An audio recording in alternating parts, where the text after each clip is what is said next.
അപ്പോൾ പ്രഭാത കേരളം തുടരാം. നേരത്തെ പറഞ്ഞ പോലെ തന്നെ നല്ലൊരു വാരാന്ത്യമാണ്. ശനിയാഴ്ച രാവിലെയാണ്, പക്ഷേ പ്രതിഷേധങ്ങളോടെയാണ് തുടക്കം. ഇന്ന് UDFന്റെ നേതൃത്വത്തിൽ ജനങ്ങളുടെ നടുവൊടിക്കുന്ന ബജറ്റിനെതിരെയുള്ള പ്രതിഷേധം, അതിന്റെ ഭാഗമായി കരിദിനം ആചരിക്കുകയാണ്. BJPയും പ്രതിഷേധം ഏറ്റെടുത്തിരിക്കുകയാണ്. നമ്മൾ നേരത്തെ പെട്രോളിന്റെ കാര്യം പറഞ്ഞതുപോലെ ഭൂവിലയിലുണ്ടായൊരു വലിയ മാറ്റം, അത് നികുതി, എല്ലാ കാര്യത്തിലും നികുതി കൂട്ടി എന്നുള്ളതാണ് നമ്മൾ എടുത്തു പറയേണ്ട കാര്യം. ഭൂമി വാങ്ങണമെങ്കിലും വിൽക്കണമെങ്കിലും നേരത്തെ ലല്ലു സ്പീക്കിൽ ലല്ലു പറഞ്ഞതുപോലെ വീട് അടച്ചിട്ട് പോകണമെങ്കിൽ അതിനും കൊടുക്കണം പൈസ എന്നുള്ള അവസ്ഥയിലേക്ക് എത്തിയിരിക്കുകയാണ് കേരളത്തിൽ. വെറുതെ വീട്ടിൽ കുത്തിയിരിക്കാൻ പറ്റത്തില്ല. വീട് അടച്ചിടാമെന്ന് പറഞ്ഞാൽ അടച്ചിട്ട വീടിന് പ്രത്യേക നികുതി അങ്ങനെ പോകുന്നു. വെച്ചാൽ അതിന് ഇതെല്ലാം ഒന്ന് മറക്കാൻ രണ്ടെണ്ണം അടിക്കാന്ന് വെച്ചാൽ അതിനും കൂട്ടി കുപ്പിക്ക് 40 രൂപ എന്നുള്ളതാണ്. പക്ഷെ ഇത്ര നിസ്സാരമോ തമാശയോ അല്ല കാര്യങ്ങൾ. ആദ്യം തന്നെ വന്നിരിക്കുന്ന ഒരു പ്രതിഷേധം എന്ന് പറയുന്നത് നിർമ്മാണ മേഖലയിൽ നിന്നാണ്. നിർമ്മാണ മേഖലയുടെ നട്ടലൊടിക്കുന്നതാണ് ബജറ്റ് എന്നുള്ളത് ആ ഭാഗത്ത് നിന്ന് ഉയരുന്നു. ബിൽഡർമാരുടെ സംഘടന അങ്ങനെ കൃത്യമായി അഭിപ്രായപ്പെട്ടു. നമ്മൾ കഴിഞ്ഞ 2 ദിവസങ്ങളായിട്ട് ഈ ബജറ്റിന് മുമ്പ്, കേന്ദ്ര ബജറ്റിന് മുമ്പായാലും സംസ്ഥാന ബജറ്റിന് മുമ്പായാലും അവരുടെ പ്രതീക്ഷകൾ നമ്മൾ എല്ലാ വർഷവും എടുക്കുന്നതാണ്. ഓരോ മേഖലയിലും അവരുടെ പ്രതീക്ഷകൾ എന്ന്. പക്ഷെ അവരുടെ പ്രതീക്ഷകളെ അപ്പാടെ തകിടം മറിച്ചുകൊണ്ടുള്ള ഒരു ബജറ്റ്. ഇന്നലെ രാവിലെ കൂടി അല്ലെ ബജറ്റിന്റെ മുന്നൊരുക്കം. ബജറ്റ് അവതരിപ്പിക്കാനായി മന്ത്രി വീട്ടിൽ നിന്ന് ഇറങ്ങുന്ന നിമിഷം വരെ, അല്ലെങ്കിൽ അദ്ദേഹം അവിടെ എത്തുന്ന നിമിഷം വരെ സംസ്ഥാനം ഒട്ടുക്കുന്ന വിവിധ മേഖലകളിലെ വിവിധ പ്രദേശങ്ങളിലെ ആൾക്കാരുടെ പ്രതീക്ഷകൾ, ആശകൾ, ആഗ്രഹങ്ങൾ, സാധ്യതകളൊക്കെ പങ്കുവച്ചിരുന്നു. പക്ഷേ ഒരു നിവൃത്തിയും ഇല്ല എന്നുള്ള മട്ടിലാണ്. ഇപ്പൊ ഏറ്റവും വലിയ വാർത്തയായിരിക്കുന്നത് ഒരുപക്ഷെ പ്രഭാത കേരളം കഴിഞ്ഞ ഒരു മാസത്തോളമായി ഏറ്റവും അധികം ചർച്ച ചെയ്യുന്നത് വന്യജീവി ശല്യമാണ്, അല്ലെങ്കിൽ കാടിറങ്ങുന്ന വന്യതയാണ്. അതിനെ നേരിടാനുള്ള ഒരു പ്രതീക്ഷയുണ്ടായിരുന്നു. അതിന് 50 കോടി ബജറ്റിൽ വകയിരുത്തിയിട്ടുണ്ട്. പക്ഷെ അത് എന്ത് ചെയ്യും, എങ്ങനെ ചെയ്യും എന്നൊക്കെയുള്ള കാര്യം ഇത് തന്നെയാണ് അവരുടെ ആശങ്ക. അതാണ് ഇപ്പോ ഇതൊന്നും ബജറ്റിന്റെ പ്രഖ്യാപനങ്ങളൊന്നും അറിയാതെ ഇന്നലെയും കടുവ ഇറങ്ങിയിട്ടുണ്ട് വയനാട്ടിൽ. അതെ, അപ്പൊ അതുകൊണ്ട് അങ്ങനെയുള്ള കാര്യങ്ങൾ, ആശങ്കകൾ ബാക്കിയായി നിൽക്കുന്നു. ഇനി നമുക്ക് അറിയേണ്ടതുണ്ട്, ഈ വനമന്ത്രി പറയേണ്ടതുണ്ട്, ഇത് എങ്ങനെയാണിത് ഈ ബജറ്റിൽ വകയിരുത്തിയ തുക ഈ വന്യജീവികൾ കാടിറങ്ങുമ്പോഴുള്ള ആശങ്ക ഒഴിവാക്കാൻ, അല്ലെങ്കിൽ കാടിറങ്ങാതിരിക്കാൻ അതെങ്ങനെ ഉപയോഗപ്പെടുത്തുമെന്നുള്ള കാര്യമൊക്കെ ഇനി അറിയേണ്ടതുണ്ട്. അവിടെ നിന്ന് അവർ ഈ തുക പര്യാപ്തമെന്ന് പറയുന്നതിനൊപ്പം തന്നെ അവർ പങ്കുവച്ചൊരു ആശങ്കയുണ്ട്. പലവിധ പ്രഖ്യാപനങ്ങൾ നടക്കുന്നുണ്ട്, പക്ഷേ ഇതൊന്നും യാഥാർത്ഥ്യമാവില്ല. വർഷങ്ങൾക്ക് മുമ്പ് പ്രഖ്യാപിച്ച ഒരുപക്ഷെ ഈ ഹാങ്ങിങ് ഫെൻസ് എന്നൊക്കെ പറയുന്ന സംഗതികൾ ഇപ്പോൾ അടുത്ത് പ്രതിഷേധം ശക്തമായപ്പോൾ പെട്ടെന്ന് അത് കൊണ്ടുപോയി കെട്ടിത്തൂക്കാനൊക്കെ തുടങ്ങിയിരിക്കുകയാണ്. നമ്മുടെ റിപ്പോർട്ടർമാർ തയ്യാറാണ് തിരുവനന്തപുരത്തും കൊച്ചിയിലും. നമുക്ക് ആദ്യം തിരുവനന്തപുരത്തേക്ക് പോകാം. അവിടെ നിന്ന് ഐശ്വര്യയാണ് ചേരുന്നത്. ഐശ്വര്യ, വെരി ഗുഡ് മോർണിംഗ് എന്ന് നമ്മൾ പറയുമ്പോഴും വലിയ ആശങ്ക പൊതുജനത്തിനുണ്ട്. ഇന്നലെ ബജറ്റ് അവതരണത്തിന് ശേഷം വലിയ പ്രതിഷേധമുണ്ടായിരുന്നു. ഇന്നും തുടർ പ്രതിഷേധങ്ങൾ നമ്മൾ പ്രതീക്ഷിക്കുന്നുണ്ട്. എന്താണ് തിരുവനന്തപുരത്തിന്റെ ഒരു അവസ്ഥ? ഇന്നത്തെ പ്രതിഷേധങ്ങൾ എവിടെയൊക്കെ ആകും? അത് സംബന്ധിച്ച് നമുക്ക് ലഭ്യമാകുന്ന വിവരങ്ങൾ എന്തൊക്കെയാണ്?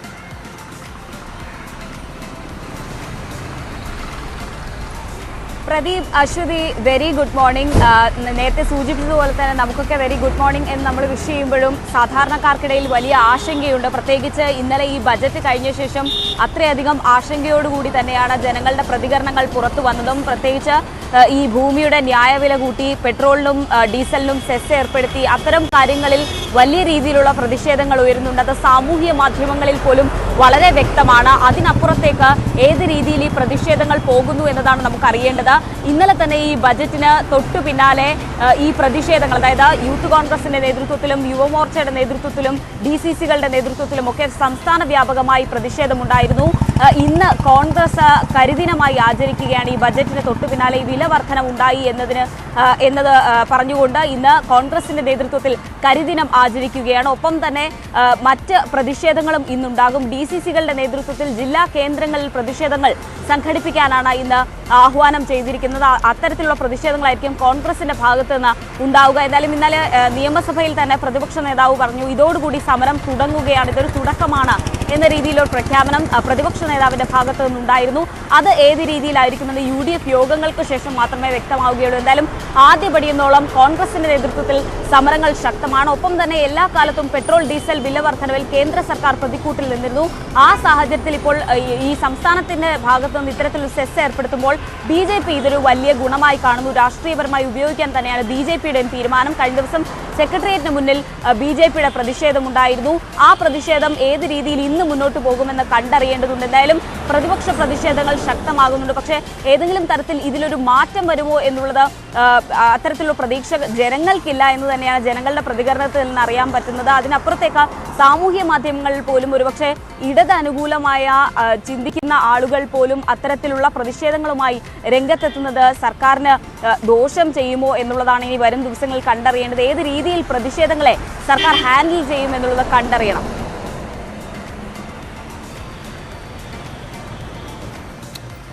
ശരി ഐശ്വര്യ, തുടർന്നുള്ള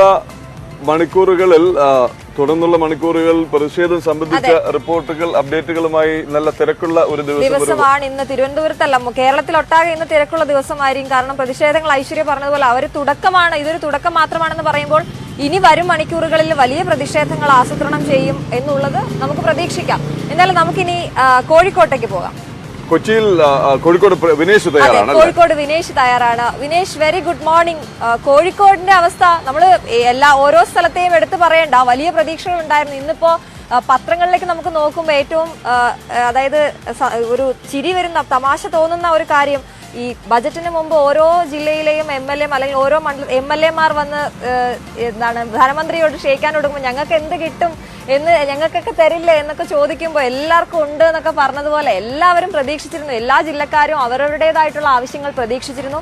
പക്ഷേ അതെല്ലാം അസ്ഥാനത്താക്കിക്കൊണ്ടുള്ള ഒരു ബജറ്റായിരുന്നു ഇന്നലെ ഉണ്ടായിരുന്നത്. കോഴിക്കോട്ടെ പ്രതിഷേധങ്ങൾ ഏത് രീതിയിലായിരിക്കും, എവിടെയായിരിക്കും പ്രതിഷേധങ്ങൾക്ക് തുടക്കമാവുക, ഇന്നത്തെ ഏറ്റവും പ്രധാനപ്പെട്ട പരിപാടികൾ എന്തൊക്കെയാണ് അവിടുത്തെ?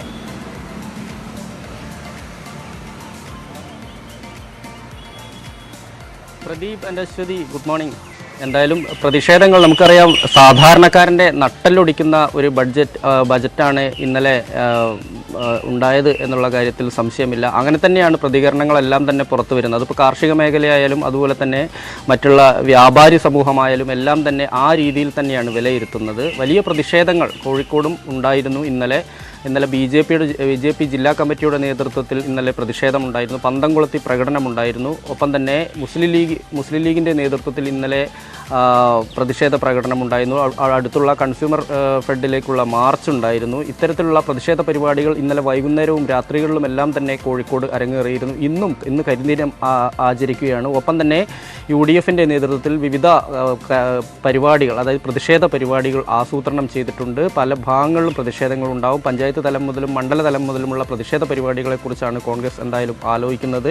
നമുക്കറിയാം, ഇന്നലത്തെ ബജറ്റ് സാധാരണക്കാരൻ നികുതി ഇനത്തിൽ സാധാരണക്കാരന് വലിയ പ്രഹരമാണ് ഏൽപ്പിച്ചിട്ടുള്ളത്. എല്ലാ തരത്തിലും നികുതി വർദ്ധിച്ചിരിക്കുന്നു. വൈദ്യുതി നികുതി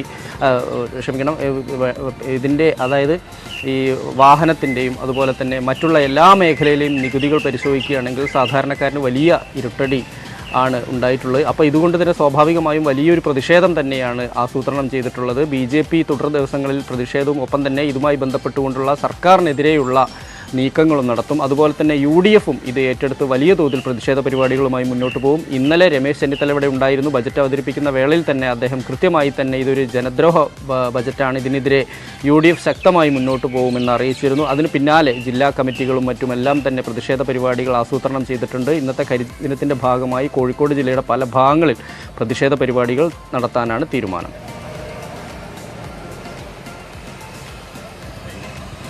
ശരി വിനേഷ്, താങ്ക് യു. അപ്പോൾ ഇന്ന് തുടർന്നുള്ള മണിക്കൂറുകളിൽ പ്രതിഷേധത്തിന്റെ വാർത്തകൾ റിപ്പോർട്ടുകളുമായി തിരക്കാവും എന്നറിയാം. തുടർന്നുള്ള ബുള്ളറ്റിനുകളിൽ വീണ്ടും വിനേഷിനെ പ്രതീക്ഷിക്കുന്നു. ഇനി കൊച്ചിയിലെ കാര്യം ഒന്ന് കണ്ടുവരാം. അവിടെ MS അനീഷ് കുമാർ ഉണ്ട്. അനീഷ്, കൊച്ചിയിൽ ഇന്നലെ രാത്രി തന്നെ പരസ്യ പ്രതിഷേധം, ഏറ്റവും ഉന്നത നിലയിലുള്ള പ്രതിഷേധം ഉണ്ടായി. മുഖ്യമന്ത്രിയുടെ ഔദ്യോഗിക വാഹനത്തിന് നേരെ യൂത്ത് കോൺഗ്രസിന്റെ നേതൃത്വത്തിൽ ആലുവ പരിസരത്ത് കരിങ്കൊടി പ്രകടനമുണ്ടായി. കൊച്ചിയുടെ പ്രതീക്ഷകൾ എന്തായിരുന്നു? കൊച്ചിയുടെ പ്രതികരണം എന്താണ് ജനശബ്ദം?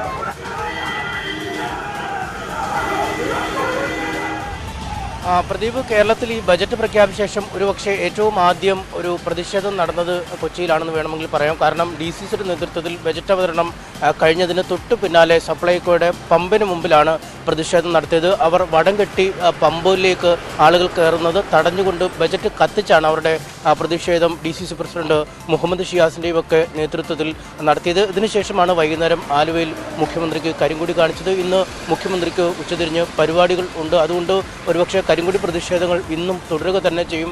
ഒരു വലിയ പ്രതിഷേധ വേലിയേറ്റം തന്നെ കൊച്ചിയിൽ നടക്കും എന്നാണ് നമുക്ക് പറയാൻ കഴിയുന്നത്. കാരണം വ്യവസായ നഗരമായ കൊച്ചിയെ അക്ഷരാർത്ഥത്തിൽ സ്തംഭിപ്പിക്കുന്ന രീതിയിലാണ് ഈ ബജറ്റിലെ നിർദ്ദേശങ്ങൾ എന്നാണ് ആരോപണം ഉയർന്നിരിക്കുന്നത്. കാരണം വ്യവസായ മേഖലയ്ക്ക് തിരിച്ചടിയാവുന്ന തരത്തിലുള്ള വില വർധനവുകളാണ്, നികുതി നിരക്ക് വർധനവുകളാണ് ഓരോ ഭാഗത്തും ഉണ്ടായിരിക്കുന്നത്. ഭൂമിയുടെ ന്യായവില വർദ്ധിപ്പിക്കുന്നത് അടക്കമുള്ള കാര്യങ്ങൾ, വെറുതെ പൂട്ടിക്കിടക്കുന്ന കെട്ടിടങ്ങൾക്ക് നികുതി ഭാരം നൽകുന്നത് അടക്കമുള്ള കാര്യങ്ങൾ കൊച്ചിയെ പോലൊരു മെട്രോ നഗരത്തെ വളരെ ദോഷകരമായി ബാധിക്കും എന്നാണ് പറയുന്നത്. ഈ നിർമ്മാണ മേഖലയെ അക്ഷരാർത്ഥത്തിൽ സ്തംഭിപ്പിക്കുന്ന അവസ്ഥയിലേക്കാവും ഇത്തരം കാര്യങ്ങൾ കൊണ്ടെത്തിക്കുക. അതുകൊണ്ട് നിർമ്മാണ മേഖലയിലെ മെല്ലെപ്പോക്ക് മറ്റ് രംഗങ്ങളെയും ബാധിക്കും. ഇതുമായി ബന്ധപ്പെട്ട് നിൽക്കുന്ന തൊഴിലാളികൾ, അനുബന്ധ സാധന സാമഗ്രികളുടെ വിതരണം തുടങ്ങി എല്ലാ മേഖലയിലേക്കും ഒരു മാന്ദ്യം വരും എന്നാണ് ഈ നിർമ്മാതാക്കളുടെ സംഘടന അടക്കം ഇന്നലെ തന്നെ വ്യക്തമാക്കിക്കൊണ്ടിരിക്കുന്നത്. അതുകൊണ്ട് വലിയ പ്രതിഷേധം കൊച്ചി നഗരത്തിൽ ഉയരുക തന്നെ ചെയ്യും. ബജറ്റിലും വലിയ തോതിൽ പ്രതീക്ഷ അർപ്പിച്ചാണ് കൊച്ചി നഗരം നിന്നിരുന്നത്. കാരണം കേരളത്തിലെ ഏറ്റവും അധികം വേഗത്തിൽ വളരുന്ന ഏറ്റവും വലിയ നഗരം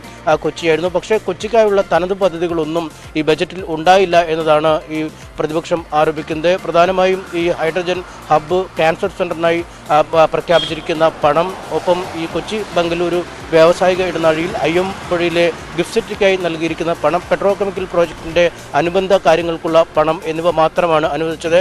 IT മേഖലയിലും വലിയ പ്രഖ്യാപനങ്ങൾ ഉണ്ടാകുമെന്ന് പ്രതീക്ഷിച്ചെങ്കിലും IT-ക്ക് മാത്രം അനുവദിച്ച തുകയുടെ ഒരു വിഹിതമാണ് കൊച്ചിയിലേക്ക് എത്തുക. മറിച്ച് കൊച്ചിക്കായി പ്രത്യേക IT പ്രോജക്റ്റുകൾ പ്രഖ്യാപിച്ചിട്ടില്ല. ഒപ്പം ഈ കൊച്ചി നഗരത്തിലെ ഓപ്പറേഷൻ ബ്രേക്ക് ത്രൂ പോലെയുള്ള വെള്ളക്കെട്ട് ഒഴിവാക്കുന്നതിനുള്ള പ്രവർത്തനങ്ങൾക്കായി കൂടുതൽ പണം ഒരുപക്ഷെ കൊച്ചി പ്രതീക്ഷിച്ചിരുന്നു. ഇത്തരം കാര്യങ്ങളെക്കുറിച്ചൊന്നും പ്രത്യേക പരാമർശങ്ങളോ ഈ നികുതി പ്രത്യേക പ്രഖ്യാപനങ്ങളോ ഉണ്ടായില്ല എന്നതാണ് നിരാശാജനകമായി ചൂണ്ടിക്കാണിക്കുന്നത്. അതുകൊണ്ട് തന്നെ കൊച്ചിയിൽ പ്രത്യേകിച്ചും വലിയൊരു പ്രതിഷേധമാവും ഇക്കാര്യത്തിൽ. കൊച്ചി നഗരത്തോടുള്ള പൊതുവായ അവഗണനയും മറിച്ച് ഈ നികുതി നിർദ്ദേശങ്ങളും നിർമ്മാണ മേഖലയെ ബാധിക്കുന്ന തരത്തിലുള്ള നിർദ്ദേശങ്ങളും അടക്കം വരുമ്പോൾ അത് ഈ വ്യവസായ നഗരത്തെ ഒരുപക്ഷെ ഒരു മാന്ദ്യത്തിലേക്ക് തള്ളിവിടും എന്ന ആശങ്കകൾ തന്നെയാണ് ഒരു വശത്ത് ഉള്ളത്. പ്രദീപ്.